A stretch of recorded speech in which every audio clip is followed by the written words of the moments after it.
अगर श्री कृष्ण के प्रति ऐसा किया तो तुम्हारे समस्त अनर्थ और पापों का नाश हो जाएगा, तुम भगवत प्राप्त हो जाओगे। संगा सर्वात्मना त्याज्या साचेत युक्तम न शक्यते।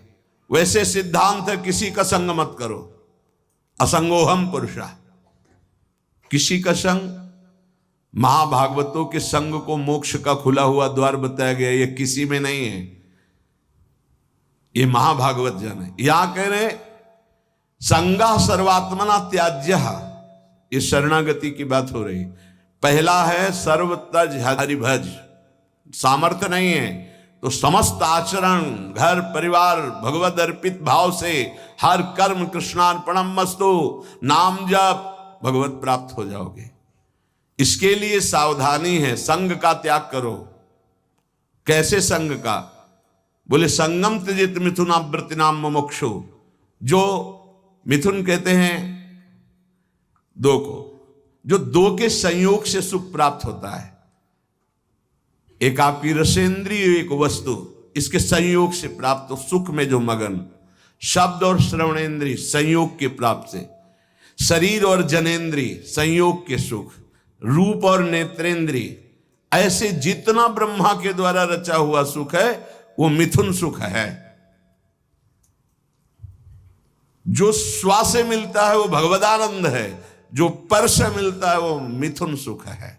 जब हम भोगते हैं तब सुख मिलता है, चाहे जिस इंद्री से हो। संगम त्यजेत मिथुन वृत्ति नाम मुमुक्षु। जो मुक्त होना चाहता है, भगवत प्राप्त करना चाहता है, वो शब्द स्पर्श रूप रस गंध का भोक्ता ना बन बैठे। कैसे फिर इससे निपटे? बोले भगवद अर्पित, भगवद अर्पित जीवन, भगवद अर्पित भोग, भगवद अर्पित विचार, मुक्त हो जाओगे। संगा सर्वात्मना त्याज्य, पूर्ण रूप से संग का त्याग कर दे। न विषय संग, न विषयी पुरुष का संग, एकमात्र महाभागवतों का संग, भगवत प्रेमियों का संग फिर बड़ा दुर्लभ है। साचेत युक्तम न शक्यते। यदि तुम ऐसा नहीं कर सकते तो शासद भी सह कर्तव्य संता संगम्य भेषजम। फिर ऐसा करो, जो सतमार्ग में चलने वाले व्यक्ति हैं केवल उन्हीं का संग करो। जिनके पास बैठने से भगवत चर्चा होती है, नाम जप की बात होती है, भगवत कीर्तन, भगवत गुणानुवाद सुनने को मिलता है, बोधयंता परस्परम, ऐसा संग करो। चाहे स्त्री पुरुष, घर गृहस्थी, कोई भी हो, जिसके पास बैठने से भगवत चर्चा होती, भगवत नाम, ऐसे लोगों का संग करो। शासद भी सा कर्तव्य, यही कर्तव्य है कि जो सद आचरण करने वाले लोग हैं उनका। पहली बात तो संगम सर्वात्मना त्याज्य, पर ऐसा करना बड़ा कठिन। साचेत युक्तम न शक्यते, ऐसा सब नहीं कर सकते तो बोले संग करो। फिर किसका? बोले सासद भी, जो सदमार्ग में चलने वाले हैं, जो अपने कर्तव्य का पालन करने वाले हैं। संता संगस्य भेषजम, और कहीं संत समागम मिल जाए तब तो भौष रोग से निवृत्ति होने की औषधि है संतजन। संत समागम मिला मानो संस्कृति के चक्र का अंत हो गया। बड़े भाग पाई सतसंगा, विनय प्रयास होई भवभंगा। भार्यादिरनुकूलश्चेत् कारयेत् भगवत् क्रियाः, उदासीने स्वयं कुर्यात् प्रतिकूले गृहं त्यजेत्, तत्यागे दूषणं नास्ति यतो विष्णु परांगमुखः। यदि आप गृहस्थी में फंस चुके हैं, अब आपको भगवत प्राप्ति कैसे हो? तो कह रहे हैं स्त्री आदि परिवार जो भी है, सबको भगवत परायण होने की शिक्षा दी जाए। सब नाम जप करो। हमसे अगर तुम अपनापन रखते हो तो 10 मिनट ही सही, पर तुम नाम जप करो। भगवत प्राप्ति के लिए कैसे घर का माहौल होना चाहिए ये बता रहे हैं। भार्यादि अनुकूलस, पत्नी को अनुकूल बनाओ। अनुकूल बनाने का मतलब उसको शासन के द्वारा अनुकूल नहीं बनाया जाता, किसी को प्रेम के द्वारा अनुकूल। प्रेम की भाषा बिना पढ़े लिखे लोग भी जानते हैं, पशु भी जानता है। छोटा बच्चा है, दुलार करो, प्रेम से ऐसे पुचकारो, किलकारियां मानने लगेगा। अभी उसको कोई ज्ञान नहीं, लेकिन प्रेम की भाषा वो भी जानता है। फिर वो तो अर्धांगिनी पत्नी है। लोगों के हृदय में पता नहीं क्या धारणा बैठ गई है, पुरुष रूप में हो गए तो अपने को पता नहीं ब्रह्म मानते क्या मानते हैं, कि लड़की वाला ब्याह करने आ रहा है, तुमको अपनी बेटी तुम्हारे घर में भेज रहा है, तुम्हारे जीवन भर के लिए तुम्हारा साथी चुन रहा है, तो लड़की वाले की तरफ ऐसी भावना की जाती मानो कोई पाप करके आया हो, कि आज मेरी पुत्री सुंदर है, पढ़े लिखे है, पर हमारे पास धन नहीं, तो जहां जाता हूं अपमान होता है, नहीं इतने में तो नहीं होगा ब्याह, तुम्हारा केवल लड़का है इसलिए तुम इतने गर्व में हो, क्या है तुम्हारे लड़के में कौन सी खास सी बात है? केवल लिंग परिवर्तन है तो स्त्रीलिंग में, वो पुरुष लिंग में, वो उसकी संतान है, वो तुम्हारे सामने झुक के दे रहा है, जो भेंट दे दे अपनी पुत्री को भाव से, वो बात अलग। तो वो अपने को गर्व मानते कि लड़का हो गया तो इतना दहेज लेंगे, और पर्चा ऐसे बनाते जैसे दुकान वाला व्यापारी पर्चा बनाता है, इतना इतना इतना, अब ले लो। तो ऐसे दूल्हे का हाथ पकड़ करके लड़की वाले को घर ले जाना चाहिए कि राधे श्याम, क्योंकि हमने पैसा दिया है। कैसा विचार समाज का है। तुम अपनी कमाई से सुखी नहीं होना चाहते हो, अपनी पुत्री दे रहा है, कुछ ना कुछ भाव से अपनी पुत्री को दे रहा है, तुम्हारा क्या भाव है?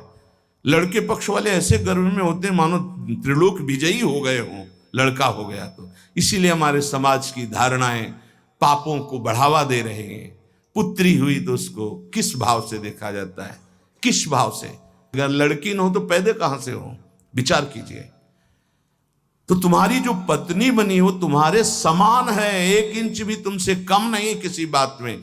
ईश्वर का तत्व जो तुम्हारे हृदय में, उसके हृदय में जो पांच भौतिक दे तुम्हारी, वो उसकी दे, वो अपने घर का त्याग करके तुम्हारे घर में आई है, तुम्हारी अर्धांगिनी बनी है। तो चाहिए कि तुम्हें प्यार के द्वारा अनुकूल, भार्यादि अनुकूल चेत कार्य भगवत क्रिया, प्रेम में बड़ी सामर्थ्य है। किसका परिवर्तन प्रेम से नहीं हो सकता है? कभी समाज में अगर ये बात समझ में आ जाए कि ये दहेज लेना नरक जाने का कार्य है, बोले अमुक ने दहेज, उन्होंने मांगा नहीं था, स्वतः अपनी पुत्री के लिए दिया था। किसी को भी अगर हमारे व्यवहार में पुत्री के साथ बहुत सी सामग्री उत्साह के साथ देने का भाव तो उनके पास है और उन्होंने दिया अपनी पुत्री को, तो आपने मांगा तो नहीं, वर पक्ष ने मांगा तो नहीं, आज बेचा जाता है। कैसी समाज की दुर्व्यवस्था है। ना सत्संग सुनते हैं, ना शास्त्र समझते हैं। तो बच्चियों के प्रति कितना निकृष्ट भाव आ गया कि एक गरीब आदमी की यदि लड़की पैदा होती तो माथे पे हाथ रख करके सोचता है कि मेरा दुर्भाग्य। कोसते हैं कि तूने लड़की क्यों पैदा की। अरे अगर हमारी मां नहीं होती तो हम कहां से प्रकट हो जाते? वो मां है, वो दैवी शक्ति है जो प्रकट हुई है। कैसी बुद्धि भ्रष्ट होती चली जा रही लोगों की कि बेटी के शब्द से उनको एक असौभाग्य लगता है कि अरे बेटा थाली बजाओ, चाहे वो पादुका से मार के घर से बाहर कर दे, बुढ़ापे में बेटी ही काम आएगी। फिर चलो पापा हमारे यहां, बूढ़े पिता के लिए बेटी तैयार है प्राण देने की। आज बेटियों के प्रति भाव यहां शास्त्र आज्ञा कर रहा है, भार्यानुकूलश्च, वो तुम्हारी अर्धांगिनी, तुम उसके साथ ऐसा कोई व्यवहार मत करो जो तुम्हारे को कभी अनुकूलता की वजह प्रतिकूलता में आ जाए। और आप ध्यान रखना, ब्रह्मा जी बहुत चतुर हैं। जब देखा कि बेटियों की ऐसी अल्ट्रासाउंड करा लिया, ये देख लिया, वो देख लिया, ऐसा भाव, तो काम ऐसी कि तुम हटा ही नहीं सकते हो। आगे की समझ गए होगे चर्चा। इस बात को समझो, तुम पाप करोगे तुम्हें भुगाने के लिए उसी जीवात्मा को भेजा जाएगा और ऐसे रूप में भेजा जाएगा कि तुम्हारा कुछ बस नहीं चलेगा।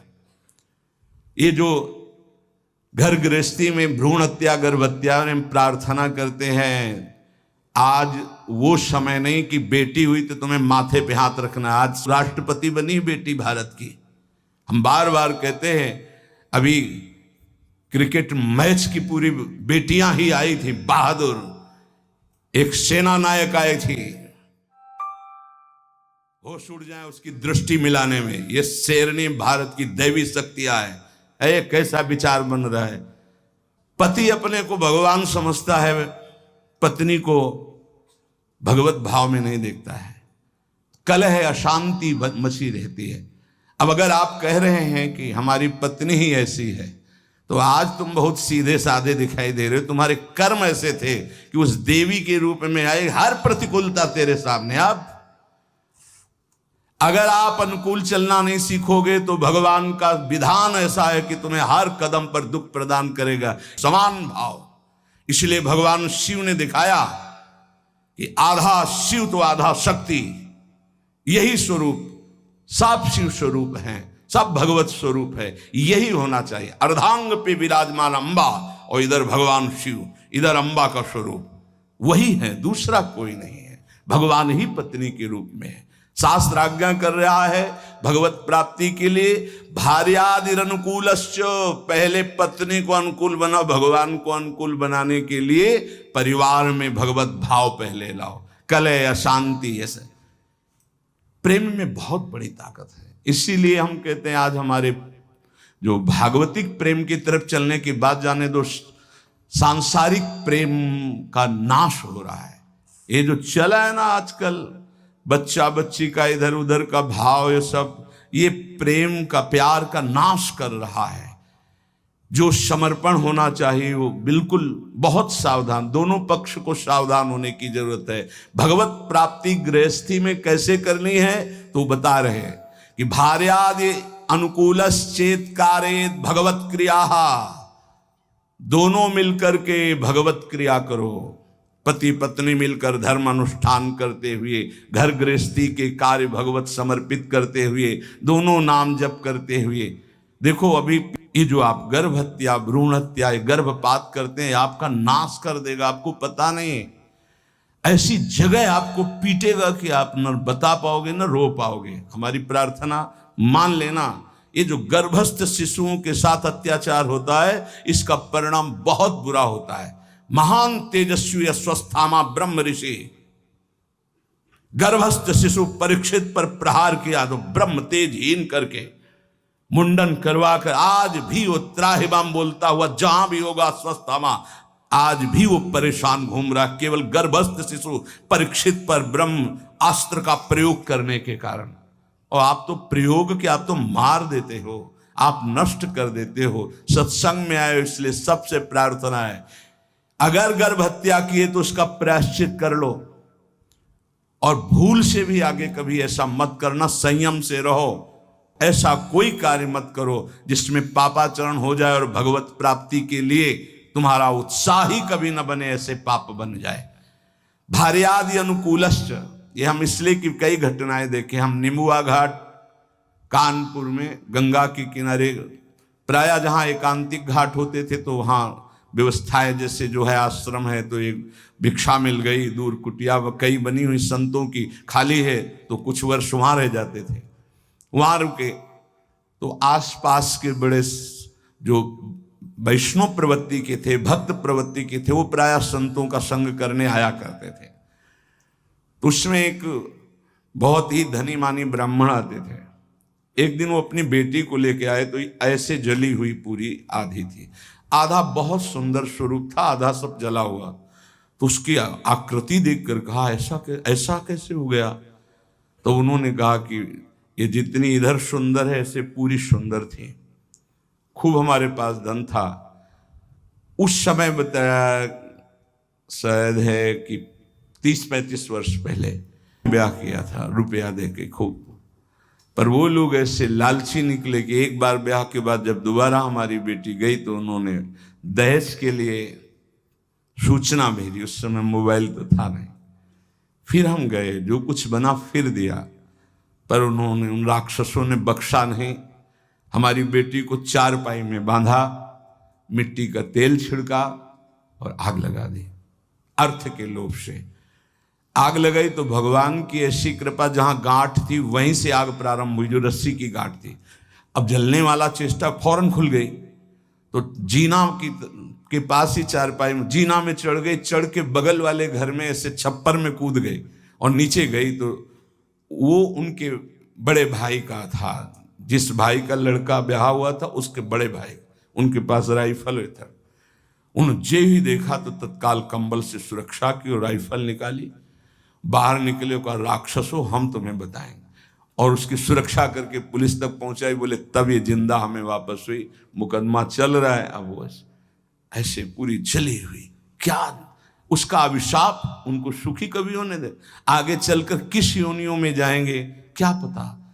ये भावनाएं हटा देनी चाहिए। तुम्हारी दासी है ऐसी भावना नहीं रखें। हाँ, पत्नी को भाव रखना चाहिए कि मेरे प्राणनाथ भगवत स्वरूप हैं, मेरे पति हैं, तो ऐसे ही पत्नी के प्रति भी भाव रखा जाता है। ये मेरी अर्धांगिनी है, मेरी प्राण प्रिया है, इसका सर्वस्व अधिकार है हमारी संपत्ति पर, हमारे ऊपर। हम अगर कोई भी कार्य करेंगे तो इससे सलाह लेकर करेंगे, दोनों मिल करके।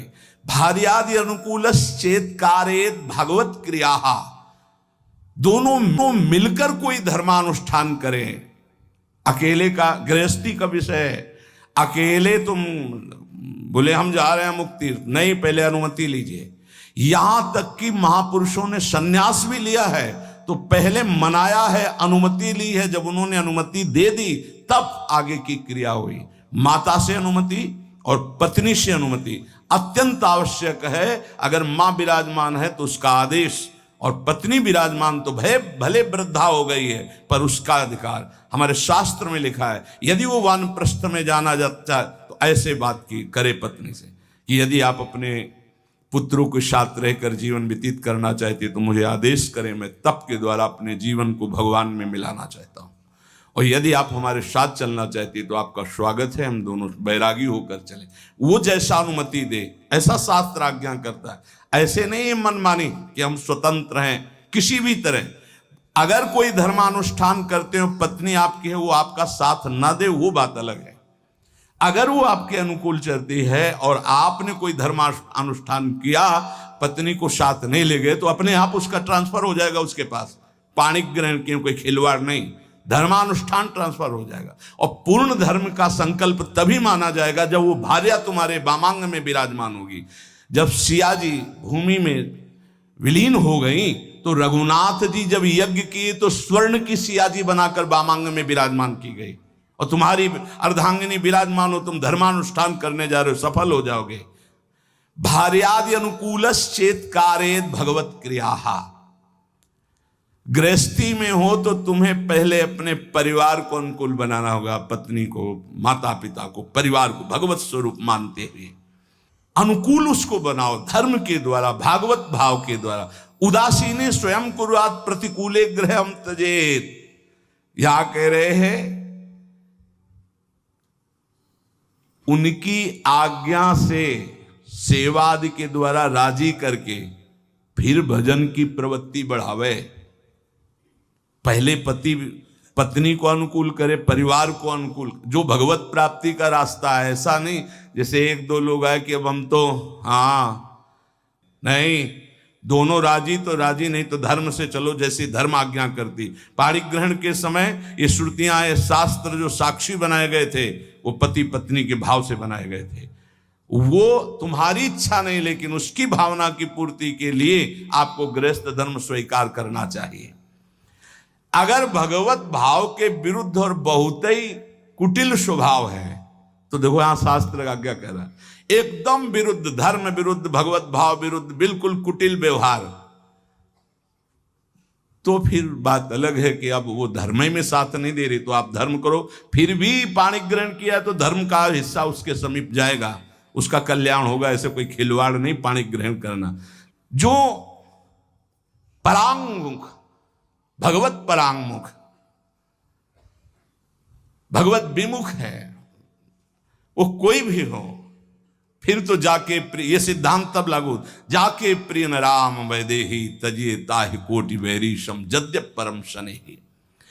अनुकूलस्य संकल्पाः प्रतिकूल विसर्जनम रक्षस्यतीति विश्वासो भरतत्वे वर्णे यथा आत्मनैवेद्य कार्पण्ये षड्विधा शरणागते है।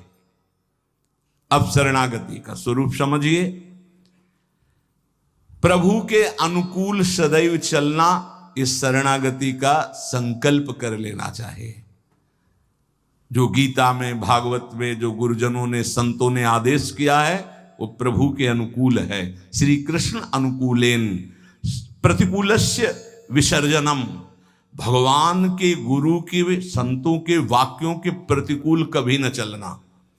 अनुकूलस्य संकल्पाः, ये जीवन भर के लिए संकल्प लिया जाए अपने लोग मिलकर कि प्राण चाहे चले जाएं, धर्म के विरुद्ध आचरण नहीं करेंगे।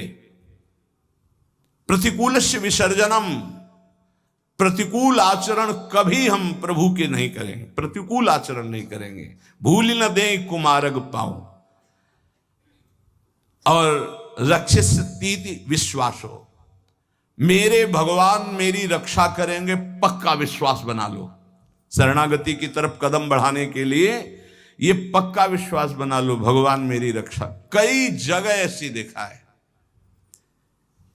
एक जगह हम फूल चयन कर रहे थे प्रभु के लिए। अब चित्तवृत्ति प्रियाजू में फूलों को देख, ये फूल ऐसा, और कदम आगे बढ़ रहे थे और वो वाकूफ था। जैसे किसी ने हमको ऐसे रोक दिया, अचानक दृष्टि ऐसे ऐसे रोका, जैसे मानो कोई धक्का मारो, तो एकदम ऐसे अगला कदम जो गिरने वाला था वो एक एक कदम पे प्रभु, एक एक कदम पे, पूरे जीवन की बात कह रहे, एक एक कदम पे प्रभु ने रक्षा की, प्रभु ने ही रक्षा की। तो रक्षिष्यतीति विश्वासो, दृढ़ विश्वास करो, जिनकी तुम शरण में हो तुम्हारे को हर समय देख रहे, तुम्हारी रक्षा करेंगे। कभी अगर ऐसी घटना दिखाई दे कि भगवान ने भक्त की रक्षा नहीं की, तो पहली बात है कि बाहरी आडंबर है, भक्ति में विश्वास निष्ठा नहीं है। पहली बात मान लीजिए। बाहर से कभी कभी इतना लुभावना स्वरूप होता है कि हनुमान जी जैसे परम ज्ञानी भी लुभायमान हो जाते हैं। जिस समय वो राम राम का कीर्तन कर रहा था, संत भेष था, पर्णकुटी थी, सरोवर था, बिल्कुल फिट, ऐसा लग रहा था जन्म जन्मांतरों से ऋषि ही है, वो है कालनेमी राक्षस था ना। हनुमान जी जैसे परम ज्ञानी प्रभावित हुए कि नहीं हुए? जाके प्रणाम किया, बोले मैं बैठे बैठे देख रहा हूं। अब रावण का पार्षद, उसको पता है युद्ध हो रहा है, बोले राम रावण युद्ध हो रहा है। महाराज आप, मुझे पता है आप संजीवनी बूटी लेने जा रहे हैं। अरे महाराज आप तो त्रिका लग गए। बोले हाँ, तुमको भी त्रिका लग बना सकता हूं। महाराज आदेश करो। बोले नहा के आओ, गुरु मंत्र दे रहे हैं। बिल्कुल भोले भगत की तरह हनुमान जी महाराज है। स्नान करने गए तो रघुनाथ जी ने प्रेरणा करी मकरी को। जब पकड़ा हनुमान जी को, हनुमान जी ने मुष्टिका का प्रहार किया तो वो देवी की रूप, अप्सरा के रूप में प्रकट हुई और कहा ये राक्षस है, भगत नहीं है। अच्छा, बोले कालनेमी राक्षस है, केवल आपको भगवान के सेवा से विमुख करना चाहता है, क्योंकि ये किसी भी तरह रात व्यतीत हो जाए ऐसा। बोले ऐसी सोच को तो हम तत्काल नष्ट करते हैं। हनुमान जी के बोले आओ गुरु मंत्र ले। बोले नहीं, पहले गुरु दक्षिणा ले आप। पूछ में लपेटा, गुरु दक्षिणा दी, जय श्री राम। देर नहीं लगी, पहुंच गए द्रोणागिरी पर्वत। तो कभी कभी ऐसा होता है कि हम जैसे देख रहे हैं तो वैसा नहीं होता। दूसरी बात, कभी कभी ऐसा होता है कि किसी भगवत प्राप्त महात्मा के ऊपर भी ऐसी घटनाएं देखी गई, उनका अंतिम निर्णय ऐसा ही भगवान ने पहले से निश्चय कर रखा है। तीसरी बात होती है कि कभी कभी हम भक्त को गिरते हुए देखते हैं, भ्रष्ट होते होते, तो कीन हो इस कबहू अभिमाना, सो खोवंचा कृपा निधाना। नहीं तो दृढ़ विश्वास रखो, रक्षिष्यतीति विश्वासो, दृढ़ विश्वास, भगवान तुम्हारी रक्षा करेंगे, पक्का रक्षा करेंगे। कई जगह ऐसे जीवन में भक्तों के आते जहां भगवान स्वयं रक्षा करते थे, स्वयं देखा बिल्कुल कि साक्षात भगवान ही है। नहीं, इस समय कैसे हो सकता था। कई ऐसे हजारों घटनाएं। और भर्तृत्वे वर्णेय था, जैसे स्वामी सेवक को, जैसे अर्धांगिनी को धर्मज्ञ पति सदैव पोषण करता है, ऐसे उदाहरण कैसे बन सकता है भगवान के लिए? कोई प्राकृतिक उदाहरण है? भगवान सदैव अपने भक्त का स्वयं भरण पोषण करते हैं। योगक्षेमम भाम्यम स्वयं। एक बार इसी श्लोक पर किसी को संशय हुआ, बड़े विद्वान थे, कि अनन्यश्चिंतयन्तो माम ये जनाः परिपासते तेषां नित्याभियुक्तानां योगक्षेमम भाम्यहम्। जो मेरा अनन्य चिंतन करता है उसके योगक्षेम का वहन मैं करता हूं। तो बोले कभी ऐसा नहीं। भगवान को चाहिए था कि कराम्यहम्, मैं करवा देता हूं व्यवस्था। वाम्यम क्या स्वयं आते हैं? तो उन्होंने ऐसे काट करके गीता के शब्द को लिखा कराम्यहम्, लिखा योगक्षेमम वाम्यहम्, उन्होंने लिखा कराम्यहम्। अब जो विघ्न शुरू हुआ, कई दिन भारी वर्षा, ना भोजन, ना कोई जजमान, ना कोई, हर अव्यवस्था ही अव्यवस्था, त्राहिमाम मच गया। स्वयं भगवान श्याम सुंदर भोजन की सामग्री सब लेकर के आए। जब वो घर पे नहीं थे, गए हुए थे, देखा बड़ा सुंदर बालक और यहां से खून निकल रहा है, रक्त निकल रहा है। तो उन्होंने कहा कि बेटा ये कैसे? उनकी पत्नी ने कहा। तो उन्होंने कहा माँ, ये जो विद्वान ब्राह्मण तुम्हारे पति हैं उन्होंने चाकू से हमें काट दिया है। ऐसे निर्दयी कैसे हो सकते हैं? तुम किनके बेटे हो, कौन हो? बोले मत जानो, मैं आपको भी और आपके पंडित जी को भी बहुत प्यार करता हूं। ये लो सामग्री, कई दिनों के लिए ऐसी सामग्री, और ये लो रत्न रख दिया, इन्हीं से खूब खाते पीते रहना। उनको बता देना कि ऐसे अपराध न किया करें। जब पंडित जी लौट के आए तो उनकी अर्धांगिनी, तुम इतने निर्दयी हो गए हो, तुमने इतने सुंदर सुकोमल बालक के भाल पर चाकू मार दी? पागल हो, पागलों जैसी बात कर। बोले विश्वास करो, देखो ये सामग्री, रत्न आदि वो रख गए हैं। और नवकिशोर बालक था, 14 वर्ष का, और वो कह रहा था पंडित जी ने। तो उनको, ओहो, मैंने गीता जी के एक शब्द को काटा था, वाम्यहम्। ओ प्रभु मुझे क्षमा करो, मुझे पता नहीं था, हम तो शब्द समझ रहे थे। गीता जी तो साक्षात आपका अंग है, वांग्मय स्वरूप है। और आज मुझे पता चल गया कि आप वाम्यहम् स्वयं करते हैं, कराम्यहम् किसी को भेजते नहीं, स्वयं आते हैं। हम पहचान नहीं पाते, श्री कृष्ण स्वरूप में आते हैं। तो विश्वासो भरतत्वे वर्णय यथा, भगवान तुम्हारे जीवन भर और जीवन के बाद का भी ठेका लेते हैं यदि तुम शरणागत हो।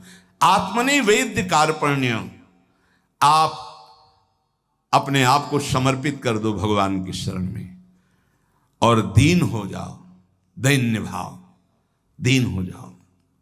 दीन का मतलब वास्तविकता से देखो, हम कुछ नहीं कर सकते। हमारे भगवान हमको मनुष्य दे दिया, हमको सत्संग दिया, हमको नाम जपने की प्रेरणा दी, हमको नाम मिला, नाम की सामर्थ्य जागृत हुई, भगवत प्राप्ति हुई। सब में केवल भगवान की विशेष कृपा ही कृपा। सर्वसंग परित्याग, असमर्थ हैं तो साधु संग तुम्हें समर्थ बना देगा। भगवत सेवा के अनुकूल भाव पदार्थ ग्रहण करो, प्रतिकूल पदार्थों का, भावों का, व्यक्तियों का त्याग करो। परिवार को अनुकूल बनाने की चेष्टा करो, पत्नी पुत्र आदि से वैर विग्रह झगड़ा आदि मत करो। भाग करके कहीं जाने की जरूरत नहीं कि हम परिवार त्याग दिए।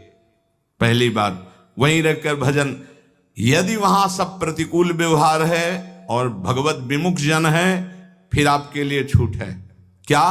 आप अपने भगवत भाव को पुष्ट कर सकते हो। पांचवा, दृढ़ विश्वास प्रभु में, आत्मनिवेदन और दैन्यता, ये महान सद्गुण शरणागति के अंतर हैं।